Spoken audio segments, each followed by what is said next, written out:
Баршаңызға қайырлы күн достар, мені YouTube каналыма қош келдіңіздер. Бүгін өте дәмді болып шығатын, құрамы тек витаминге толы, денсаулықтарыңызға ешқандай зияны жоқ қызылшадан дәмді салат жасайтын боламыз. Ол үшін бірінші қызылшамызды алдын ала пісіріп аламыз, және де дәл видеода көріп тұрғандарыңыздай кубиктап қызылшамызды, алмамызды турап аламыз.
Қызылша мен алмамызды турап алдық, кубиктап үстіне мейізімізді, грецкий орех, анарымызды және де дәміне қарай тұзымызды саламыз.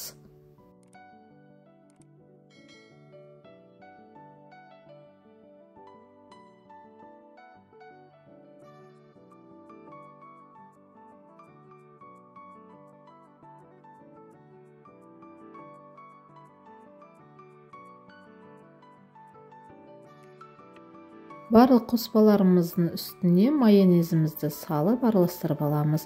Және де өздеріңіздің қалауларыңызша йогуртпен немесе сметана мен сұйық маймен алмастырсаңыздар да болады.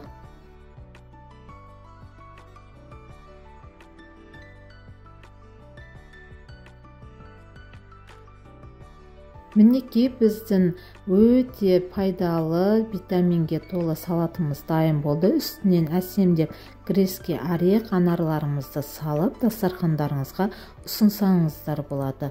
Жаңа жылға міндетті түрде осы салатты дайындап көріңіздер. Назарларыңызға үлкен рахмет.